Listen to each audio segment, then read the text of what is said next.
Hello जमनाई, welcome to Guruma Hindi tarot. और ये रीडिंग है इस बारे में कि क्या आपका पैचअप होगा और होगा तो कब तक होगा। ये रीडिंग आपके लिए ही है अगर आप सेपरेशन में है, आपका ब्रेकअप हो चुका है और अब आप सोच रहे हैं कि पता नहीं आगे क्या होगा, क्या ये पर्सन आपको अप्रोच करेगा, क्या आप दोनों फिर से क्लोज आएंगे, कभी पैचअप होगा भी या नहीं। तो चलिए देखते हैं कि इस पर्सन के दिमाग में इस वक्त क्या चल रहा है और इनकी लाइफ में क्या चल रहा है। So, messages for Gemini.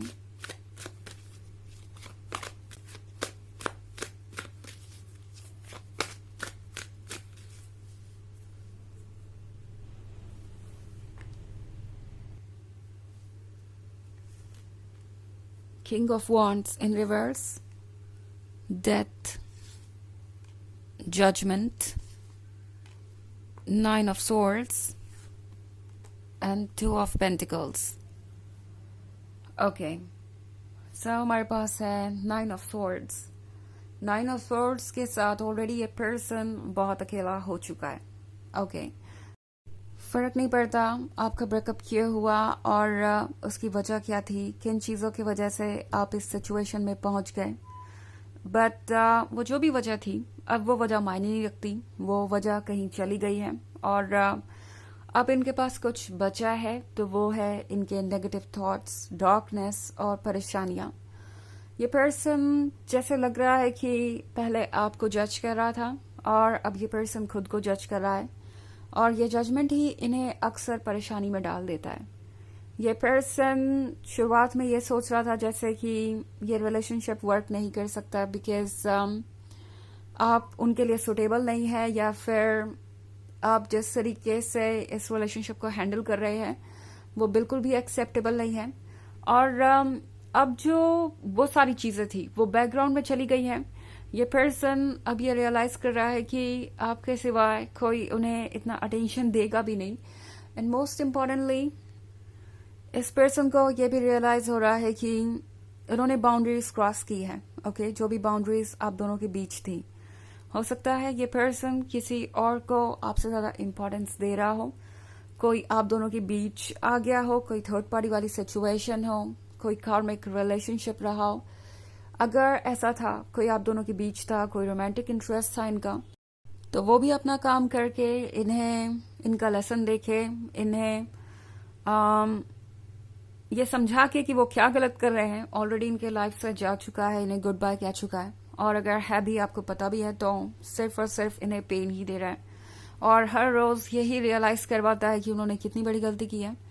Third party कोई ऐसा भी पर्सन हो सकता है जिसे आप दोनों का रिलेशनशिप पसंद नहीं था एंड हो सकता है आपके पर्सन ने इस पर्सन की बातें सुनी हो और उसकी वजह से भी आप दोनों के बीच प्रॉब्लम्स आई और अब इस पर्सन को रियलाइज हो रहा है कि उन्होंने किसी और के वजह से आपको जिस तरीके से जज किया वो बिल्कुल गलत था, वो बिल्कुल अनएक्सेप्टेबल था। एंड डेथ के कार्ड के साथ इस पर्सन को ऐसा लगता है जैसे कि ये रिलेशनशिप अब उनके लिए एक सपना ही है, ये वो दोबारा पा नहीं सकते। आपके पास वापस आना उनके लिए अब पॉसिबल नहीं है। ये पर्सन एक्चुअली ये फील कर रहा है जैसे कि वो ट्रुथ को देख नहीं पाए। जिस पॉइंट पे भी ये सब हुआ, उन्हें ऐसा लग रहा है कि वो किसी चीज की तरफ खींचे चले गए, कोई चीज उन्हें बहुत ज्यादा कंफ्यूज कर रही थी उस पॉइंट पे और ये पर्सन ट्रुथ को देख नहीं पाया। ऑल्सो टू ऑफ पेंटिकल्स के साथ ये पर्सन सोच रहा है कि किस तरीके से आप दोनों और क्लोज आ सकते हैं।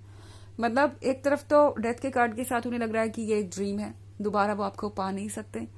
दूसरी तरफ उनका दिल उन्हें इस बात पे यकीन करने नहीं दे रहा। सो टू ऑफ पेंटिकल्स के साथ अभी भी बहुत कंफ्यूजन है। सोच रहे हैं कि क्या वो आपके पास वापस आ भी सकते हैं। जेमिनाई आ गए तो क्या आप उन्हें एक्सेप्ट करेंगे? क्या आप उन चीजों को भूल जाएंगे जो उन्होंने आपके साथ किया, जिस तरीके से उन्होंने आपको ऑप्शन की तरह ट्रीट किया? क्या आप उन चीजों को इग्नोर कर सकते हैं? Also king of wands reverse में, तो ये वो पर्सन है जो ये फील कर रहा है जैसे कि इस रिलेशनशिप ने उन्हें बदल दिया है, इस एक्सपीरियंस ने, इस सेपरेशन ने उन्हें बिल्कुल हेल्पलेस कर दिया है। अब वो अपने डार्क साइड को देख पा रहे हैं जिसे वो एक्सेप्ट नहीं करना चाहते थे, जिससे वो लगातार भाग रहे थे। ये पर्सन ये फील कर रहा है जैसे कि आपकी नज़र में वो अब कुछ भी नहीं है या नॉन एग्जिस्टेंट है, आप उनके बारे में सोचते भी नहीं है। सो इस पर्सन को इस बात का भी बुरा बहुत ज़्यादा लग रहा है कि अब आप उनकी तरफ ध्यान नहीं दे रहे। ऑल्सो आपके लिए दूसरी चीज़ें इंपॉर्टेंट हो गई है, आप धीरे धीरे मूव ऑन कर रहे हैं। इस तरह की बात इन्होंने कभी सोची भी नहीं थी जेमिनी कि ऐसा कभी होगा, बट अब इस पर्सन को लग रहा है कि ये एक पॉसिबिलिटी है। अगर वो आपको ऐसे ट्रीट करेंगे तो आप जिंदगी भर उनका इंतजार नहीं करते रह सकते। आप डेफिनेटली अपने बारे में सोचेंगे और आप इतने स्ट्रांग हैं कि आप मूव ऑन कर सकें। ओके, हालांकि ये एक जर्नल रीडिंग है तो ये सबसे रेजोनेट नहीं करेगी। एनर्जी रिवर्स हो सकती है अगर आप क्रॉस वॉचर हैं। इसके अलावा अगर आप पिछले वीक की रीडिंग या ईयरली रीडिंग देखना चाहें 2024 के फर्स्ट क्वार्टर की, तो उसका भी लिंक आपको डिस्क्रिप्शन बॉक्स में मिल जाएगा हमेशा की तरह। चलिए आगे बढ़ते हैं और देखते हैं और क्या मैसेजेस हैं आपके लिए जेमिनी।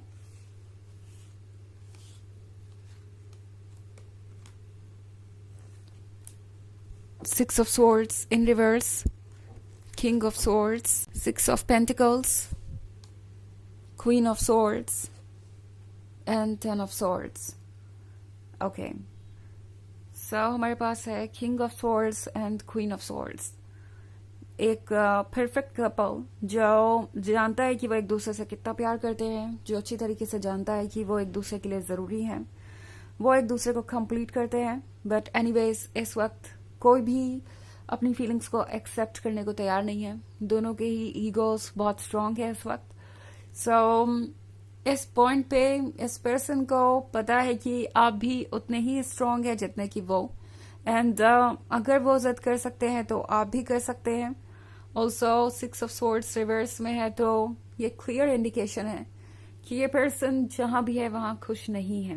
ओके, ये पर्सन ये सोचकर गया था आपसे दूर कि आखिर दुनिया चल ही रही है, दुनिया में सब लोग ये कर ही रहे हैं, मूव ऑन कर ही रहे हैं।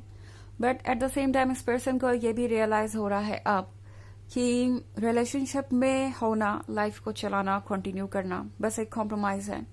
रिलेशनशिप को एंजॉय करना, उसे जीना, वो एक अलग बात है। सो ये पर्सन जहां भी पहुंचा है इस वक्त, जहां भी है वहां वो खुश नहीं है। उन्हें लग रहा है कि उनसे वाकई में बहुत बड़ी गलती हो गई है जिसे सुधारना जरूरी है। और सिक्स ऑफ पेंटिकल्स के साथ इस पॉइंट पे तो इस पर्सन की हालत ये है जैसे उन्हें लगता है कि उन्हें भीख मांगने की जरूरत है प्यार की, या उन्हें आपके आसपास होने की जरूरत है किसी भी कीमत पे। बिकॉज अगर वो आपके आसपास नहीं होंगे तो इस टेन ऑफ सोर्ड्स वाली एनर्जी से बाहर नहीं आ सकते। वो खुद को प्रोटेक्ट नहीं कर सकते अपने ही नेगेटिविटी से, और अपने आप को जल्दी ही लूज कर देंगे। तो ये पर्सन लगता है जैसे अब ज्यादा वेट नहीं कर पाएगा। इनफैक्ट हो सकता है अगले 9 से 10 डेज में ही ये पर्सन आपके पास चला आए। ऑल्सो हो सकता है कि कुछ लोगों के लिए 10 वीक्स का भी वक्त हो। बट जो भी है ये बहुत ज्यादा वक्त नहीं लेगा और जल्दी ही ये पर्सन कोई ना कोई सॉल्यूशन निकालेगा, इसका कुछ ना कुछ फिगर आउट करेंगे ये। बिकॉज उन्हें समझ में आ रहा है कि यह आपकी रिस्पॉन्सिबिलिटी नहीं है कि आप अपनी तरफ से इनिशिएटिव लें। आप क्वीन ऑफ सोर्ड्स बने हुए हैं तो इसकी एक वजह है, लेकिन अगर वो किंग ऑफ सोर्ड्स बने हुए हैं तो इसकी कोई वजह नहीं है। बिकॉज गलती उनकी है और इसे सुधारना भी उन्हें ही चाहिए। तो ये पर्सन जानता है कि आपका क्या वर्थ है और आप कितने लॉयल हैं। ये पर्सन यूं ही इस रिलेशनशिप को नहीं जाने देना चाहता। ऑल्सो बहुत सारे सोर्ड्स है तो कोई एयर साइन हो सकता है जिससे आप डील कर रहे हो। बट अगेन ये इतना भी इम्पोर्टेंट नहीं है बिकॉज ऑफ कोर्स ये एक जर्नल रीडिंग है तो साइन आपका कोई भी हो सकता है। एज फार एज रीडिंग आपसे रेजोनेट कर रही है सब कुछ ठीक है। चलिए देखते हैं आपके लिए ऑरेकल मैसेज क्या है।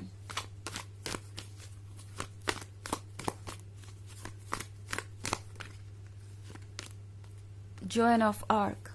Stand strong. Focus on your purpose. Release the fear of persecution and speak your truth. तो ये कार्ड आपसे कह रहा है कि आपको स्ट्रांग होना चाहिए और फोकस करना चाहिए उस पर जो आपका पर्पस है, जो आपको चाहिए। अपने मन की बात कहिए बिना ये सोचे समझे कि कोई क्या सोचेगा, कैसे रिएक्ट करेगा। वो वैसे भी आपका टेंशन नहीं है। आपको खुद को फ्री होकर एक्सप्रेस करना चाहिए और दूसरे लोग इसके अकॉर्डिंग एडजस्टमेंट्स करेंगे। ओके, तो ये है रीडिंग इस बारे में कि आपका पैचअप कब तक होगा। आई होप आपको अच्छी लगी होगी। Thanks for watching, till next video, bye.